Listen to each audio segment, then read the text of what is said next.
ताम्भरणमाल्य विभूषिताङ्ग्यं देवीं नमामि ततमुदकरवैर्जिह्वां जिह्वाग्रमादाय करेण देवीं वामेन शत्रुं परिपीडयन्तीं गदाभिघातेन च दक्षिणेन पीताम्बराढ्यां द्विभुजां नमामि सदाशिवसमारम्भां शङ्कराचार्यमध्यमाम् शंकरानंद सरस्वती पर्यंतां वंदे गुरु परंपराम्।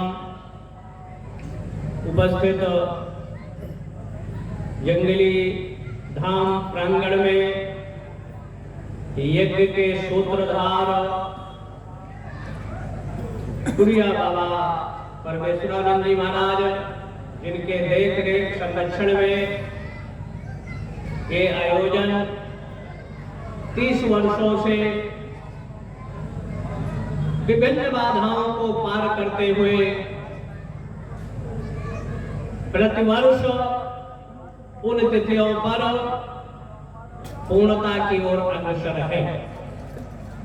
यहाँ यज्ञ समिति के समस्त पदाधिकारी सदस्यवृंद, ग्रामीण पत्रकार, संगठन के प्रदेश अध्यक्ष सौरभ जी, संचालन में तत्पर घनश्याम सिंह जी, सीता, सावित्री, गार्गी, मैत्री, आस्था, भक्ति, श्रद्धा स्वरूपा माताओं, अपना सर्वस्व जीवन राष्ट्र के लिए समर्पित करने वाले मंचस्थ साधना में तत्पर संत वृंद, स्थानीय प्रशासन के पदाधिकारी, जवान वृंद, यज्ञ के आचार्य, ऋत्विक वृंद, यज्ञ के यजमान वृंद, मंदिर प्रांगण के पुजारी, अन्य उपस्थित राष्ट्रभक्त, शिव भक्त, समस्त भक्त वृंद, यज्ञ का आधार अवलंबन सृष्टि के आरंभ से था और आज भी है। अयावत चंद दिवाकर याज्ञिक व्यवस्था चलती रहेगी। यज्ञ में बाधाएं, विघ्न अनेक तरह के कालों में भी जब ईश्वरीय सत्ता को चैलेंज और चुनौती देकर सात्विक प्रवृत्तियां कमजोर होती है, तो तामसी राजसी प्रवृत्तियां विश्व पर अनैतिकता का तांडव नर्तन करती है। उन परिस्थितियों में सनातन जगत के लोग, सनातन संस्कृति के अनुयायी अपनी साधना के दल पर पंच कर्मेंद्रिय, पंच ज्ञानेंद्रिय और 11वां मन को एकाग्र कर देवाधीनम जगत सर्वम मंत्राधीनश्च देवता, विश्व ब्रह्मांड 14 भूमों का नियंत्रण, कंट्रोल उस दैवी सत्ता के हाथ में है, जिसको कंट्रोल करने के लिए अनेक तरह के भौतिकवाद के संसाधनों में अनेक तरह के चिंतक प्रकृति के पंच तत्वों को कंट्रोल करने का अथक प्रयास कर चुके हैं। परिणामतः जहां सुखद वातावरण का निर्माण होना चाहिए विश्व पटल पर, वहां दुखद वातावरण का निर्माण करने में आजकल का बुद्धिजीवी वैज्ञानिक दुख देने में ही सक्षम हुआ है। विश्व की जो महाशक्तियां हैं वो अपने को दुनिया में सर्वोच्च शक्ति के रूप में, लेकिन ऐसी शक्ति जहां सृजन, शांति, सद्भाव, एकता के लिए प्रयोग होना चाहिए, वहां विखंडनकारी शक्तियां, विनाशकारी शक्तियां अपने कपट कुचालों से अशांति निर्मित करने में सर्वतोभावेन अनेक तरह के षड्यंत्र चल रहे हैं। उन परिस्थितियों में अगर देखा जाए तो यज्ञ से सृजन का आधार 14वें मनवंतर के 28वें तेता में 1,49,796 वर्ष पूर्व चैत शुक्ल नवमी में भगवान राम का प्रादुर्भाव दशरथ जैसे चक्रवर्ती सम्राट देवलोक तक इंद्र की मदद करने के लिए तत्पर थे, लेकिन भारत की आंतरिक परिस्थितियां चिंतनीय थी, विकट थी। जहां विश्व स्तर पर अशांति के केंद्र के रूप में रावण की शक्तियां भारत में सक्रिय थी, भारत की सीमाएं सुरक्षित नहीं थी। जैसे आज की परिस्थितियां भी आज जैसे इन्होंने लोक कवित्व के माध्यम से भारत का किसान अपने मेहनत परिश्रम से अपना पसीना खेत में बहाता है, लेकिन समुचित परिश्रमिक श्रम का उसको अधिकार नहीं मिलता। सबसे ज्यादा अगर ग्रसित अशांत इस धरा पर है तो कृषि कार्य करने वाले, अपना पसीना बहाने वाले और इनकी संतानें सीमा पर अपना लहू बहाती है। इस 0- टेम्परेचर में बर्फ गिर रही है, तब भी अपने हथेली प्राणों में लेकर हथियारों से लैस होकर आप यहां जश्न मनाए। इसका आधार अगर हमारे देश में जाता है तो हमारे सैनिकों को, हमारी सेनाओं को, जिसके बल पर, जिसको उन्होंने कविता के माध्यम से ये शांति के दूत, तो सैनिक हमारे यहां क्रांति के दूत के रूप में है। और सौरभ जी ने कहा कि संतों का काम राजनीति नहीं, वास्तव में हमारा धर्म हमको शांति, अद्वैत वेदांत, ईशावास्यमिदं सर्वं यत्किंचित् जगत्यां जगत तेन त्यक्ता भुंजीथा मागधा कश्चिद्वनम्। मतलब हमारा काम समग्र मनुष्य में एक ही परम सत्ता, ये आपके अंदर जो शरीर में आत्मा है, ना स्त्री है, ना बालक है, ना वृद्ध है, ना ब्राह्मण है, ना क्षत्रिय है, ना वैश्य है, ना शूद्र है, ये शुद्ध बुद्ध मुक्त स्वरूप आपकी आत्मा है। लेकिन जब भारत भूमि पर ये गाना हम LKG से पढ़ते आ रहे हैं, कक्षा 1 से, कि मजहब नहीं सिखाता आपस में बैर रखना, लेकिन अभी महीना नहीं बीता, मजहबी उन्माद फैलाने वालों ने ललाटे काश्मीरम, भारत का मस्तक ललाट काश्मीर, जिसके क्यारी में केसर उत्पन्न होता था, उस केसर से हम 36 तरह की बीमारियों का निदान करते थे और उपासना में चंदन के साथ मिश्रित कर देव आराधना भी करते थे। लेकिन जब कश्मीर की घाटी पर केसर की जगह 30 कार्बाइन, AK-47, AK-56 अणुपरमाणु बमों का निर्माण करो, बेगुनाहों को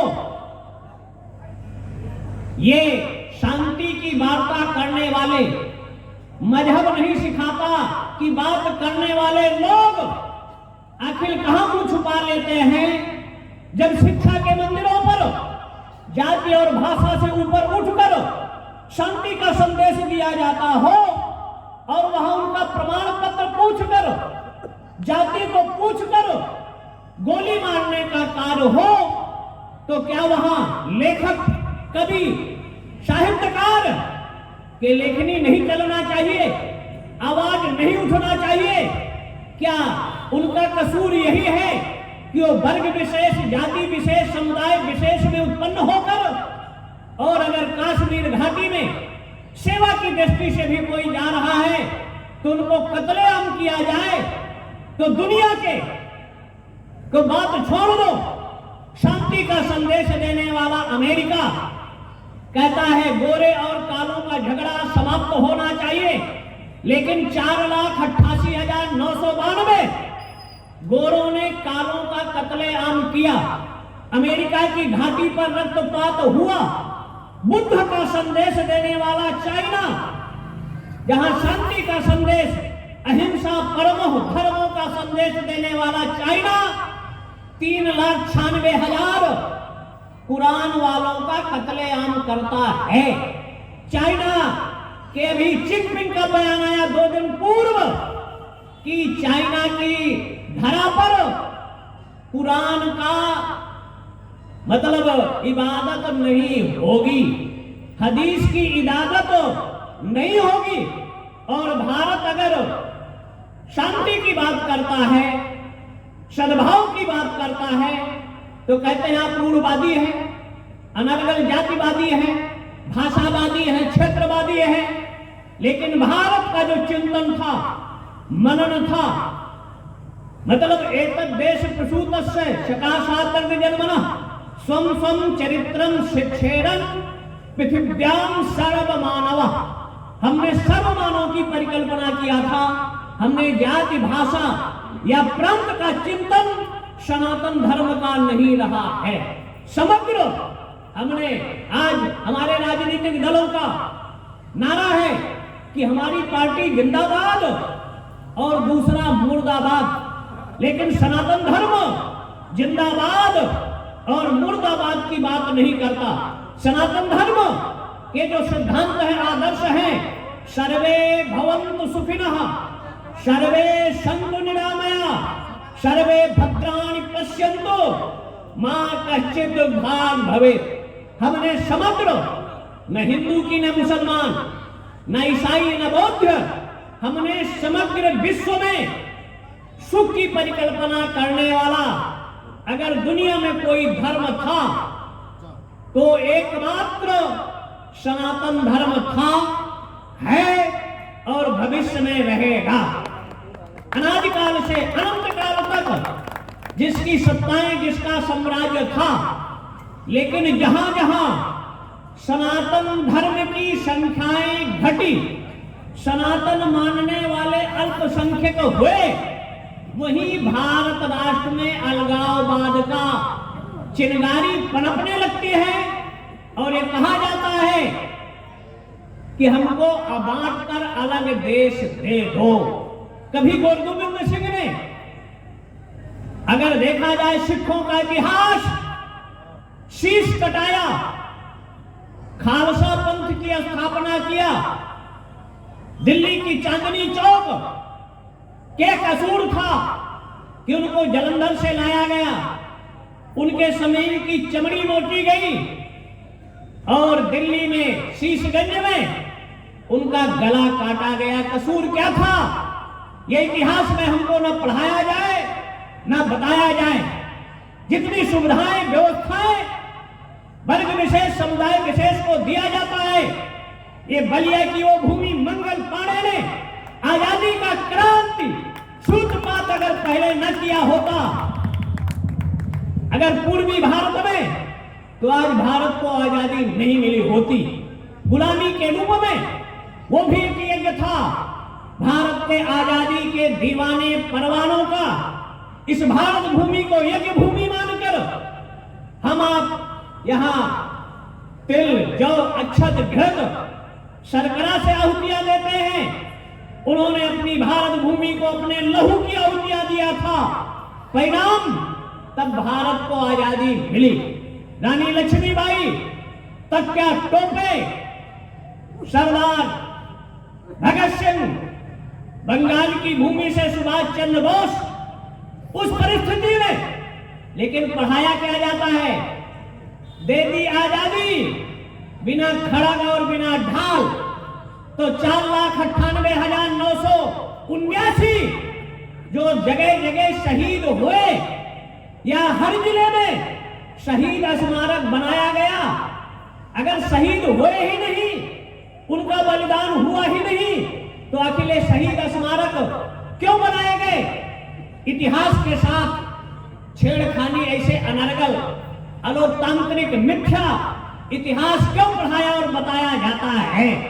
जलियांवाला बाग, काकोरी कांड, चौरी चौरा कांड, कितने कांड हैं जिसको बताया और सिखाया जाए।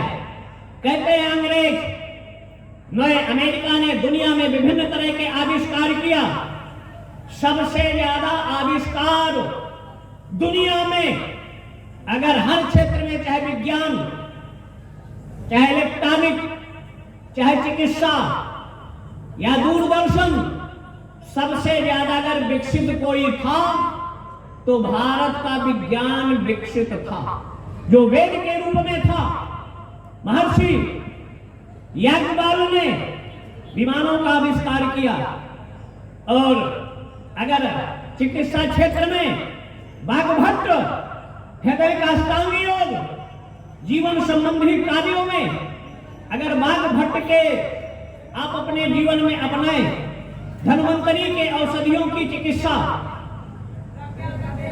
जैसे अनेक, उसमें राजनिघंटू एक दो लोग रिसर्च करते हैं, लेकिन उन्होंने 98 औषधियों पर रिसर्च किया और उसका लिखा कि इसका गुण, इसका धर्म, इसकी प्रकृति और प्रवृत्ति, ये सब ज्ञान वो कुशासन में बैठकर यज्ञ वेदियों में, यज्ञ मंडप में मंत्रों का उन्होंने शोध किया, रिसर्च किया।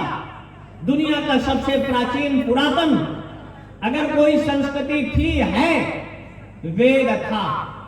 वेद से प्राचीन, वैसे वेद भगवान का निश्वास रूप है, उसका कोई रचयिता नहीं है, कर्ता नहीं है। लेकिन अगर हम मैक्स मूलर, लेनिन, शेक्सपियर जैसे विदेशी 24 विद्वानों का आधार लें तो इन्होंने 2.25 करोड़ के लमसम वेदों की प्राचीनता स्वीकारा है। लेकिन भारत के पुरातत्व विभाग के डॉक्टर वीबी लाल ने अमेरिका के कैलिफोर्निया में जाकर कहता है कि भारतीयों का इतिहास 2000 से ज्यादा पुराना नहीं है।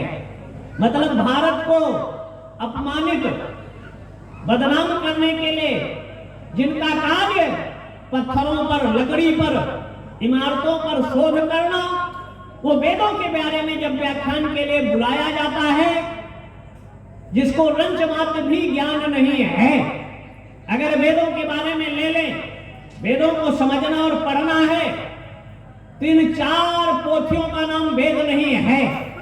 वेद 1131 शाखाएं हैं, जिसमें अष्टविकृतियां हैं। 8 तरह से वेदों का उच्चारण किया जाता है, जिसमें 100% मतलब 80% कर्मकांड, कर्म की ओर प्रेरणा देने का आधार वेद है। हर मनुष्य अपने जीवन में 80% कर्म करे, 16% उपासना करे, हेल्थ सही रहे तो कम से कम महीना में 2 दिन व्रत रखो, तो आपके शरीर की सर्विसिंग, जैसे वाहन की सर्विसिंग, विभिन्न तरह के मशीनरी की सर्विसिंग समय सीमा है। तो शरीर की स्थितियां सही रहे तो कम से कम 2 दिन व्रत रहे, मतलब उपासना, 16% उपासना और 4% ज्ञान कांड, मतलब वेदांत। ये 100% वेदों का आधार है। 1 लाख ऋचाओं को आधार लेकर वेद में कोई ऐसी विधा नहीं है। आयुर्वेद में, चिकित्सा के क्षेत्र में आज भी अगर हम आज महामारी में 1 से 1.5 करोड़ लोग काल कलवित हुए, प्राय 90% जो अस्पतालों में गए वो लौटकर घर नहीं आए।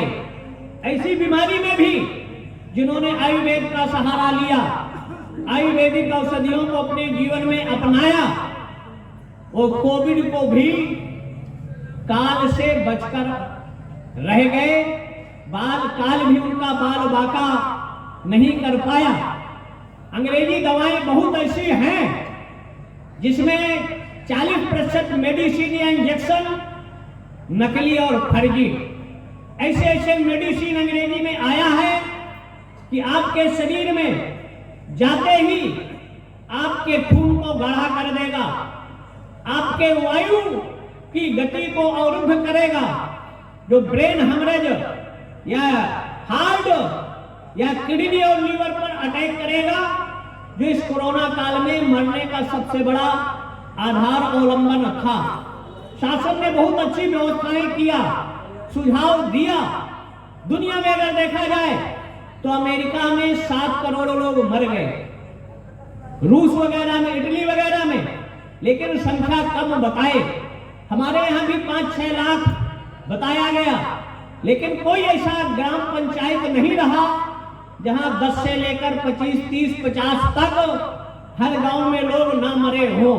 आंकड़ा भले ना हो, लेकिन जो गुप्तचर एजेंसियां हैं उनका ये मानना है कि 1 से 1.5 करोड़ लोग अपने मृत्यु को प्राप्त हुए। अगर उस काल में भी जो बैक्टीरिया सृजित होता था, अगर हम गाय का घी हवन के वृक्षों और गाय के सूखे उबले पर हवन करते रहे, उसका धुआं वगैरह, गुर्ची था, काली मिर्च, और अगर देखा जाए तो ऐसे 9 औषधियों का चूर्ण जो काढ़ा के रूप में लिया तो आपके जो श्वास नली, जो कफ ऑक्सीजन आपको बंद करता था, फेफड़ों में जम जाता था, तो काढ़े को निकालने के लिए वैसे सुश्रुत कहते हैं कि अगर ये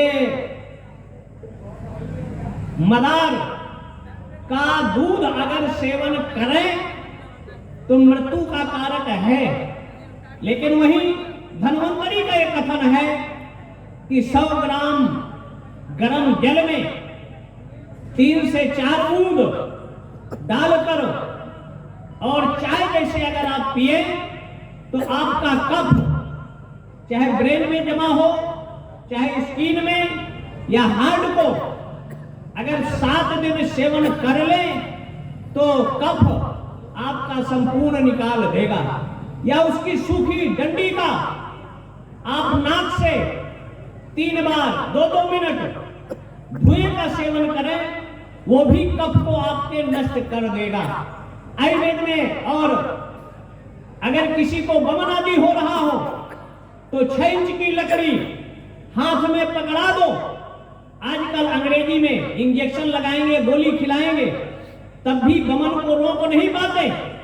लेकिन हम चैलेंज और चुनौती के साथ कहते हैं, अगर किसी को वमन हो रहा है, आप तत्काल लकड़ी पकड़ा दो और ना रुक जाए वमन क्रियाएं। तो आयुर्वेद में बहुत सी ऐसी औषधियां हैं जो नॉलेज और अभाव के चलते सरकार प्रोत्साहन नहीं देती। कोविड काल में बंबई में ऐसे ऐसे अस्पताल हैं कि 10 लाख से लेकर 1 करोड़ तक रुपया ले लिया, ठीक नहीं कर पाया। लेकिन अगर एक महात्मा ने 500 रुपए में दवाई कर लोगों को स्वस्थ करने का प्रयास किया, तो जैसे मधुमक्खी के छत्ते पर एक पत्थर मार दो तो मधुमक्खियां उसको भनभनाकर काटने की ओर दौड़ती हैं। तो अगर कोई आयुर्वेदिक चिकित्सा पद्धति को समाज में कम पैसे में स्वास्थ्य देने का प्रयास कर रहा है, तो ये सब पूंजीवादी व्यवस्था या देश को लूटने वाली व्यवस्थाएं ऐसा प्रहार करेंगे, उस पर आक्रमण करेंगे कि भारत की पुरातन सनातन आयुर्वेद जो ऋषियों की व्यवस्था थी, उस व्यवस्था को बंद कर दिया जाए। कहेंगे पेटकल, हम चैलेंज करते हैं जितने अंग्रेजी भारत ही नहीं, जितने डॉक्टर हैं, कि वमन किसी को हो रहा हो और दवाई न खिलाया जाए, अगर अंग्रेजी वाले रोक कर दिखा दे तो आजीवन हम इनकी गुलामी करने के लिए तत्पर हैं। आयुर्वेद में खिलाना नहीं पड़ेगा, इसे पकड़ा दो, अब वमन न रुक जाए तो हमारा जहां चाहे जैसे चाहे विचार और विनिमय कर सकते हैं। आपके अंदर शक्ति है, समर्थ है मनुष्य के अंदर, जिसका प्रयोग आप करना चाहें सदैव मंत्रों के द्वारा। अभी आचार्य जी ने कहा कि सनातन पर संकट है और सनातन पर चतुर्दिक प्रहार हो रहा है। ऐसी परिस्थिति में कैसे अपनी रक्षा और सुरक्षा किया जाए, उद्योग तो आपको करना पड़ेगा। मन के हारे हार है और मन के जीते जीत। अगर उस समय मंगल पांडे ने सोचा होता कि इतना इनका आधिपत्य है, अंग्रेजों के 25 लाख से ज्यादा सेनाएं हैं, तो साहस और आत्मबल उन्होंने स्वतंत्रता की चिंगारी अकेले फूंका। ये प्रभाव इस मिट्टी का है जहां भृगु क्षेत्र कहा जाता है। भृगु ने भगवान विष्णु की छाती पर पादत्राण प्रहार किया था, मतलब पैर से प्रहार किया। ये वो भूमि है जहां ऋषि साधना उपासना से देश की एकता, अखंडता, शांति, सद्भाव के लिए उसकी परवाह नहीं किया कि परिणाम क्या होगा। और अगर उस समय के ये हमारे क्रांतिकारी आजादी के लोग सोचे होते कि हम तो मर जाएंगे, बलिदान हो जाएगा, किसके लिए? इस देश और भविष्य की आने वाली पीढ़ी के लिए। तो हमको अगर भारत में हम कहते हैं दुनिया से आतंकवाद, उग्रवाद और भ्रष्टाचार को जड़ मिटाना है, तो उसकी जड़ पर प्रहार करना होगा।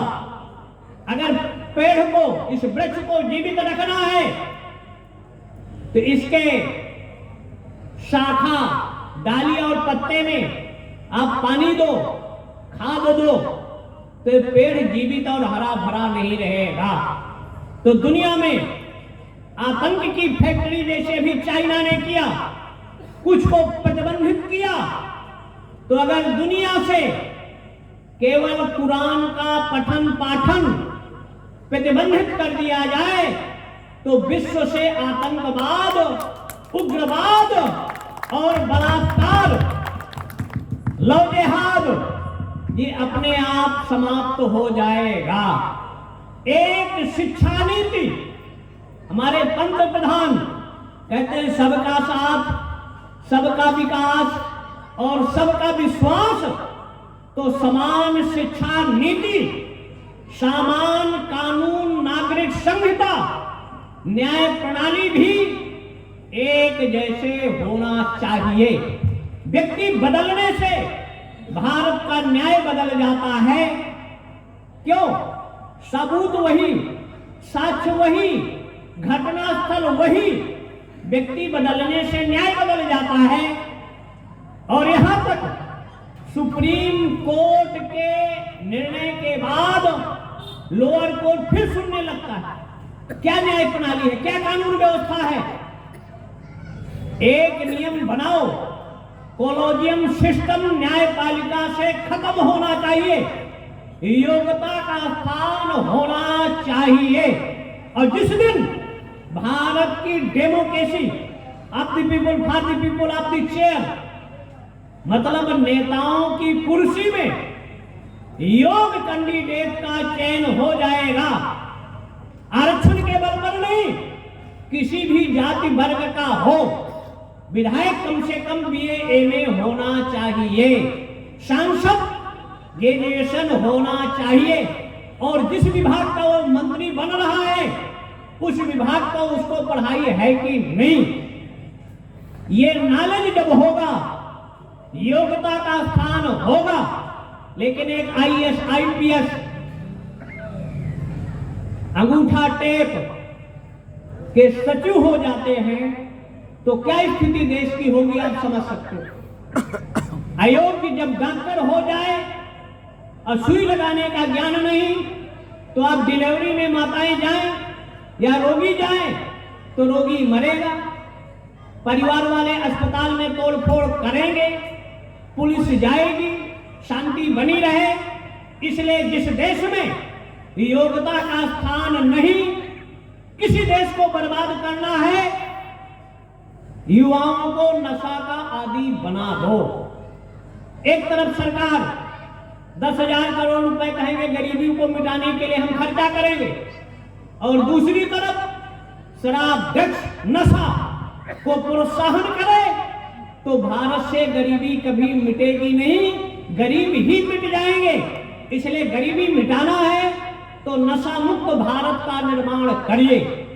अगर वो सुबह से शाम तक 500,000 रुपए की मजदूरी किया, शाम को ठेके में लेके शराब पिया, पत्नी से झगड़ा किया, अस्पताल में गया, पुलिस में शिकायत गई, तो दरिद्रता कहां जाएगी?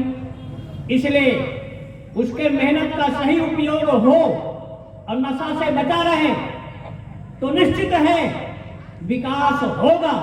किसी देश की प्रतिभाएं, आज के नवयुवक और नवयुवतियां जो प्रतिभाएं हैं, आप सबका भविष्य है, उनको नशा का आदी शिक्षा के मंदिरों में बनाया जा रहा है। परिणाम आपके सामने कुछ छिपा नहीं है। तो धर्म कहता है धर्मस्य विश्वस्य जगता प्रतिष्ठा, विश्व की प्रतिष्ठा का आधार अवलंबन धर्म है। धर्म, ये विदेशी विद्वान कहते हैं अफीम की गोली है, लेकिन धर्म को जिन्होंने महत्व दिया, अभी आप अफगानिस्तान देखे हो, सुने हो, धर्म को मानने वाले लोग, और दुनिया में शांति का ढिढोरा पीटने वाला अमेरिका सबसे बड़ा आतंकवादियों का सपोर्टर है। लेकिन दुनिया का कोई भी देश ये बात कहने और बोलने की हिम्मत, जुर्रत नहीं जुटा पा रहा। क्यों? भाई अमेरिका अपने विमान, हथियार, बम बनाने का सामान किसको सौंप कर जा रहा है? आतंकवादियों को, जो मानवता के शत्रु हैं, जिनका कोई कसूर नहीं। तुम शिक्षा में नहीं जाओगे, ऐसे नहीं करोगे, और ऐसे किया तो खुलेआम शरीयत को आधार लेकर गला काट दिया।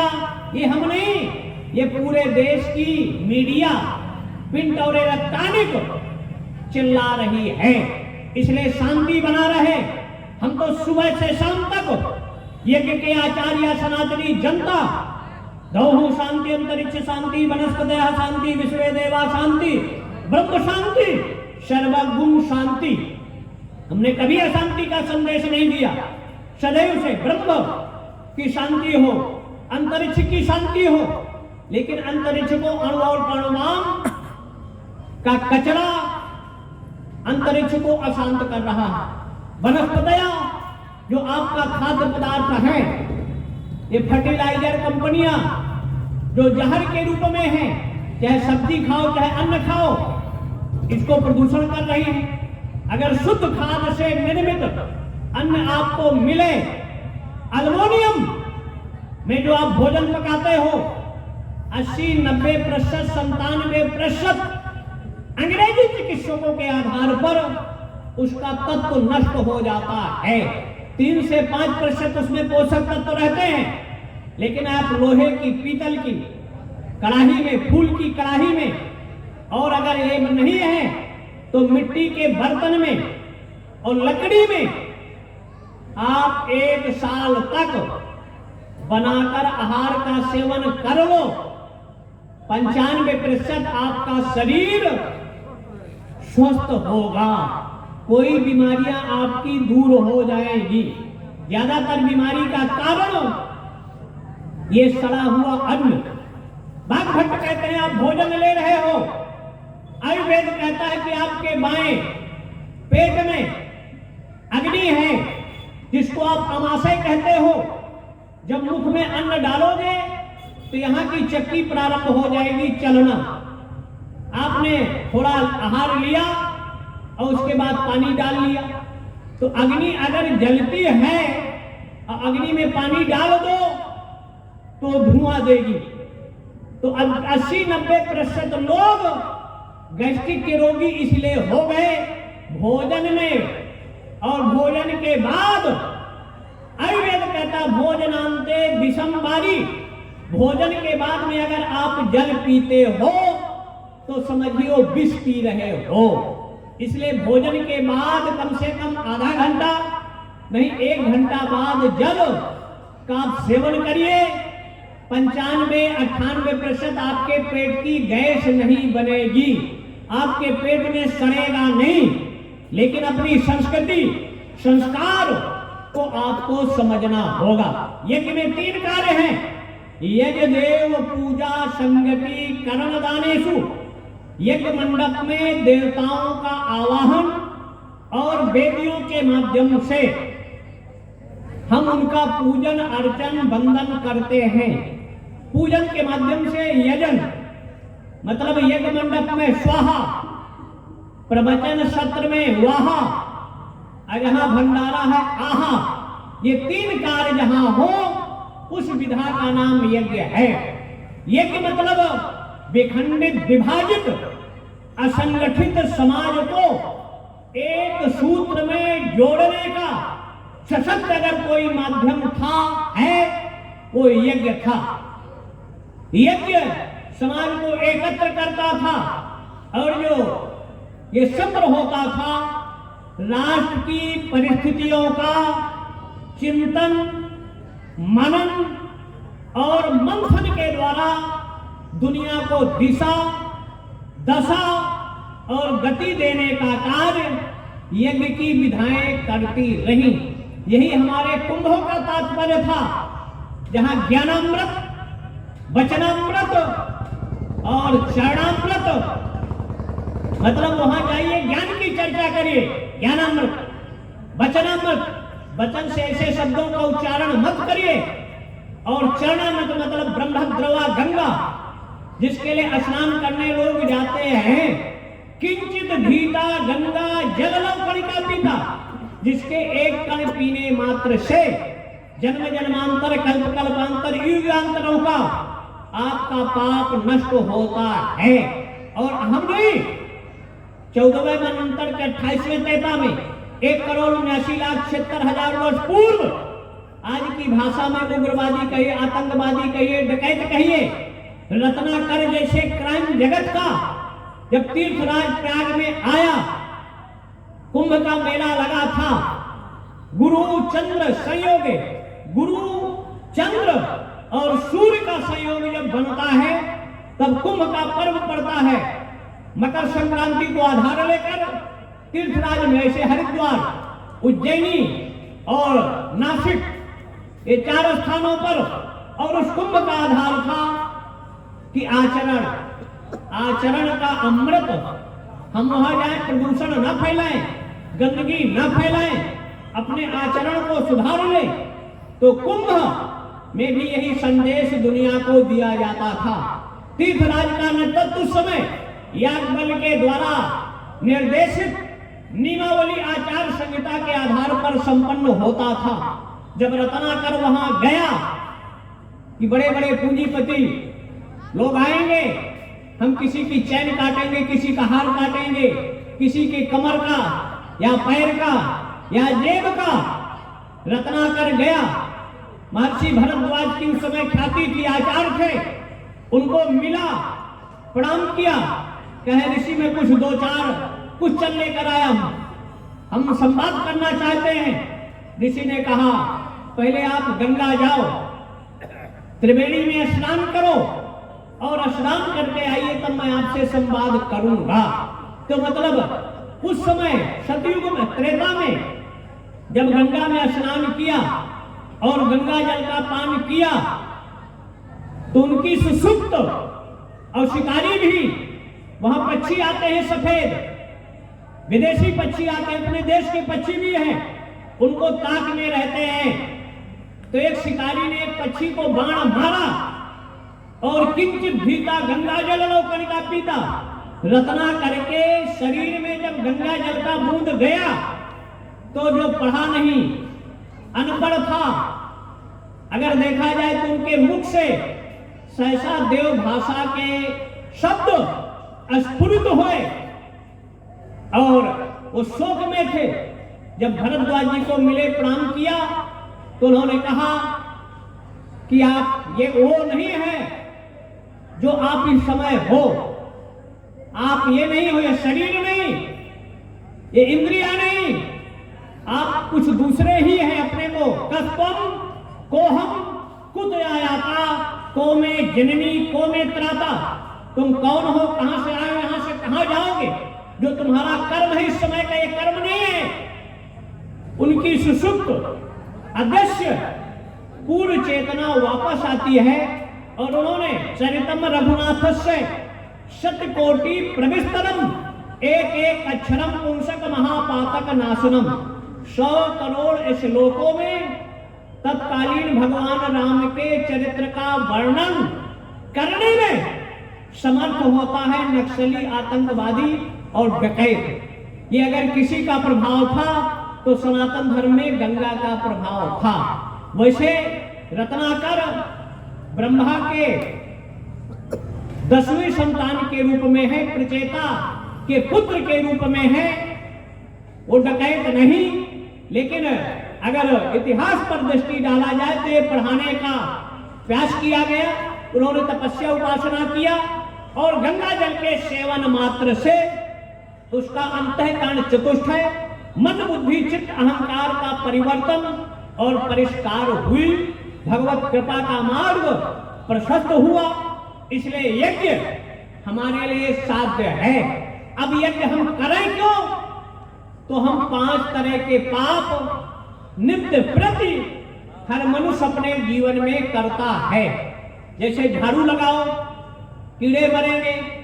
जहां मिट्टी का घड़ा रखते थे, जलपात्र, उसके नीचे जीवों की हिंसा। ओखली में धान या गेहूं के संस्कार करते थे, वहां भी जीवों की हिंसा।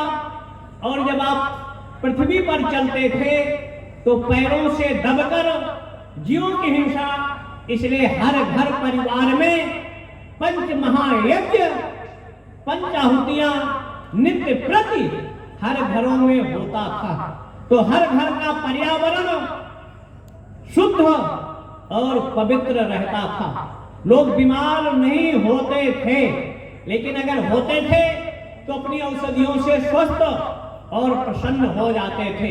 इसलिए यज्ञ हमारी चिकित्सा पद्धति भी है, यज्ञ विज्ञान भी है और यज्ञ अध्यात्म भी है और कलयुग का साक्षात कल्प वृक्ष भी है। यम यम चिंतते कामम तम तम प्राप्नोत निश्चिते भूतले पुमान। इस भूतल पर विधि सम्मत अगर आप यज्ञ करते हो तो 100% उसका लाभ आपको अपने जीवन में प्राप्त होगा। सत्य न लभ तपसा, कुछ मत करिए अपने जीवन में, केवल 12 वर्ष सत्य भाषण कर लीजिए, आपकी जीवा शुद्ध पवित्र हो जाएगी और जो कह दोगे वो आपके सामने परिलक्षित घटित होगा।